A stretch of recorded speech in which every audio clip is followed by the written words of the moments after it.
Bismillah ar-Rahman ar-Rahim.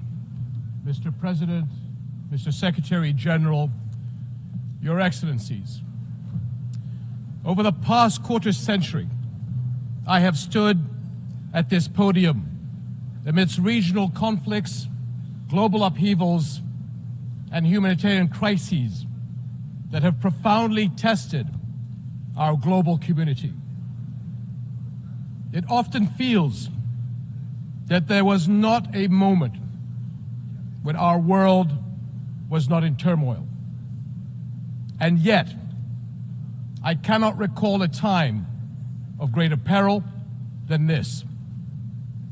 Our United Nations is facing a crisis that strikes at its very legitimacy and threatens a collapse of global trust and moral authority. The UN is under attack, literally and figuratively.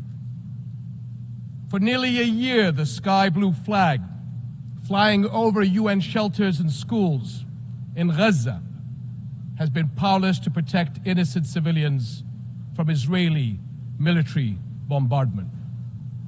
UN aid trucks sit motionless just miles away from starving Palestinians. Humanitarian workers who proudly wear the emblem of this institution are disparaged and targeted. And the rulings of the UN's International Court of Justice are defied, its opinions disregarded.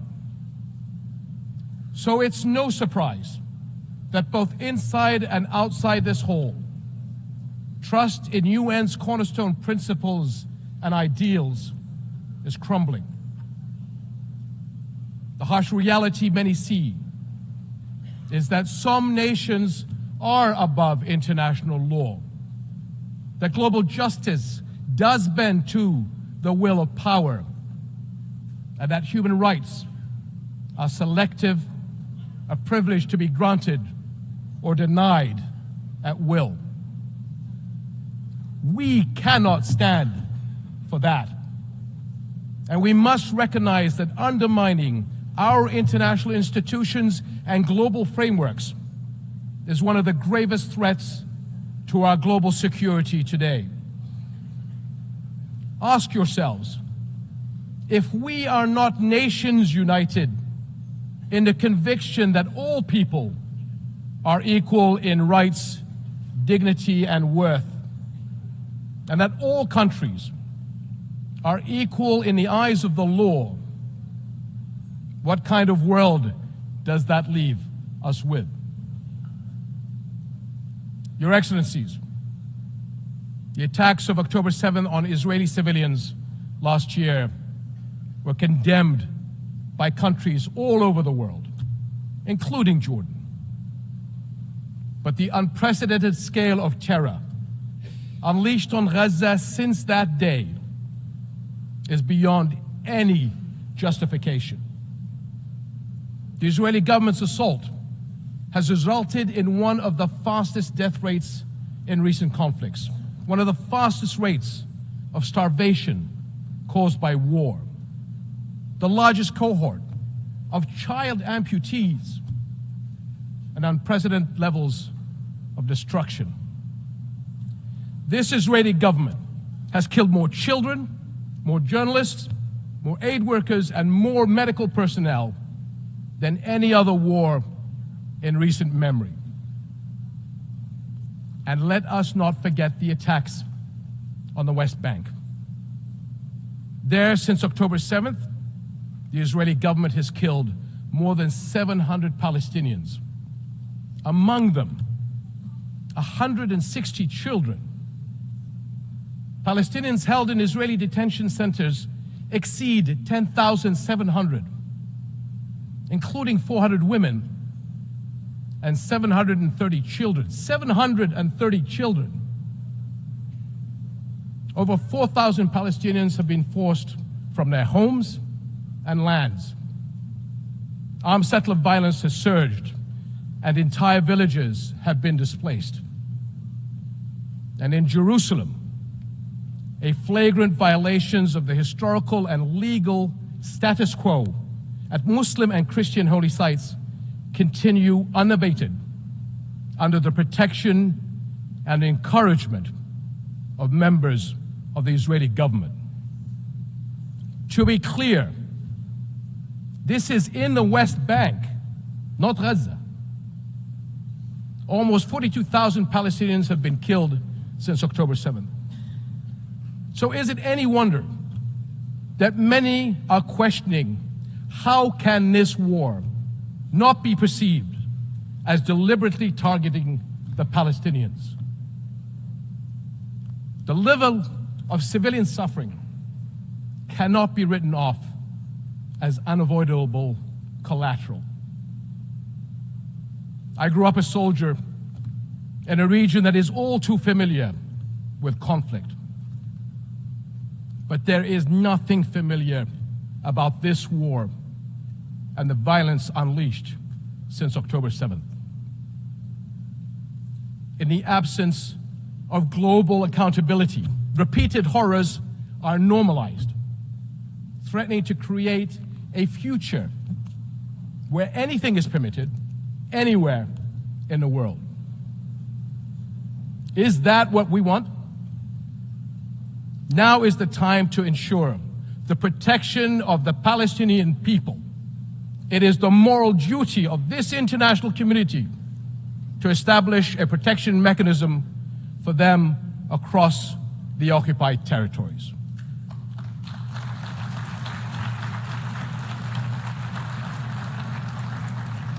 This will guarantee the safety of Palestinians and Israelis from extremists who are taking our region to the brink of an all-out war. That includes those who continue to propagate the idea of Jordan as an alternative homeland. So let me be very, very clear. That will never happen. We will never accept the forced displacement of Palestinians, which is a war crime.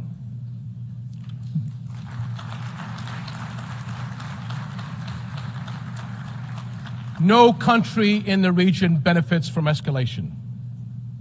We have seen that clearly in the dangerous developments in Lebanon over the past few days. This has to stop. For years, the Arab world has extended a hand to Israel through the Arab Peace Initiative, offering full recognition and normalization in exchange for peace. But consecutive Israeli governments, emboldened by years of impunity, have rejected peace and chosen confrontation instead.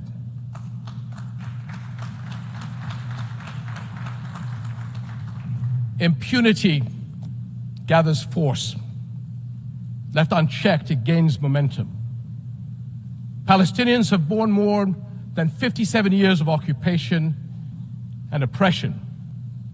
During this time, the Israeli government has been allowed to cross one red line after another. But now, Israel's decades-long impunity is becoming its own worst enemy, and the consequences are everywhere. The Israeli government has been accused of genocide at the ICJ. Expressions of outrage at its conduct are echoing around the world.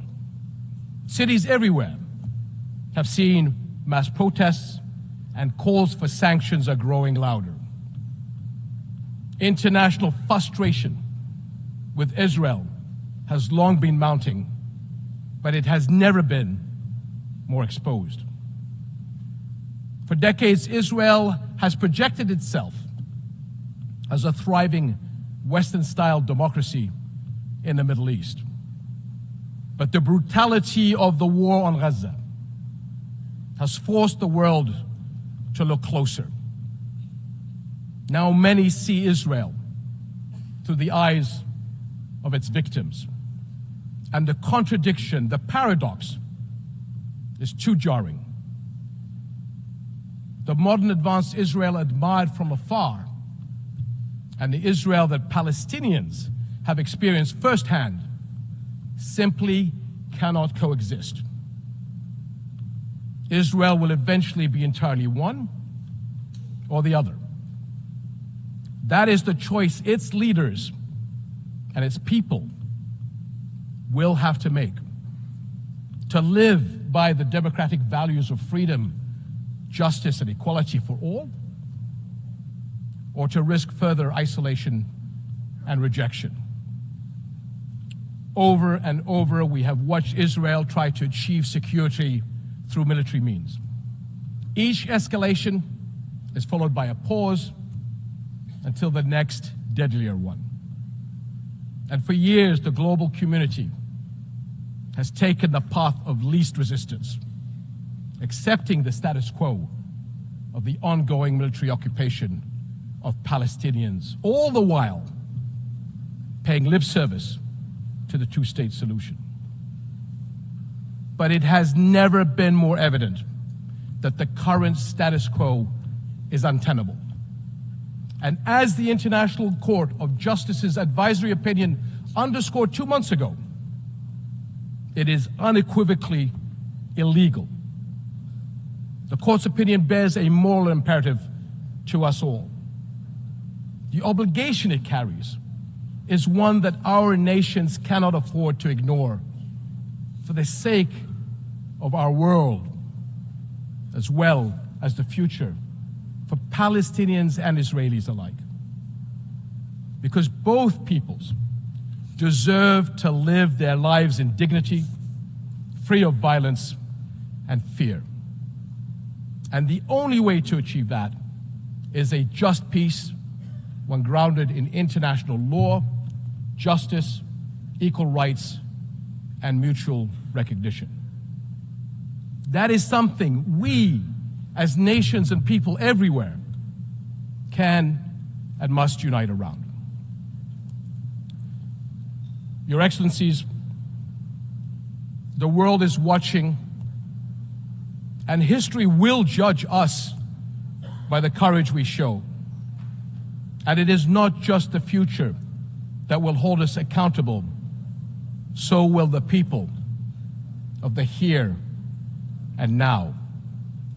They will judge whether we as the United Nations will surrender to inaction or will fight to uphold the principles that anchor this institution and our world. Right now they are asking whether we will stand by as parents watch their children waste away, as doctors watch their patients die for lack of basic medical supplies, and as more innocent lives are lost because the world failed to act. This war must end. Hostages and detainees must return home. But every day we wait is one day too long for far too many.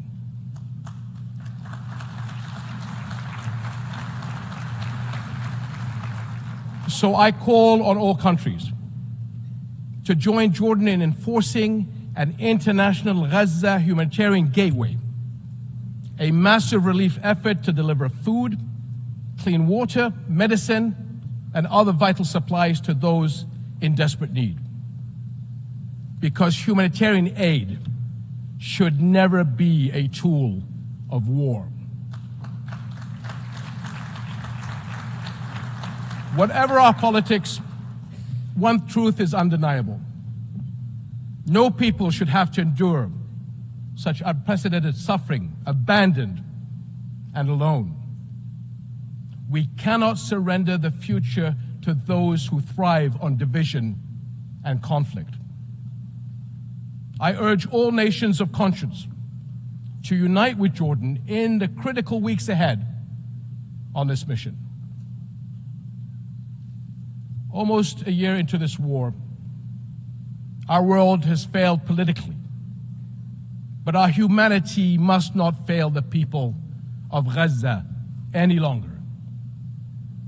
Echoing the words of my father from 64 years ago at the 15th session of the General Assembly, I pray that this community of nations may have the courage to decide wisely and fearlessly, and will act with urgent resolve that this crisis and our conscience demand.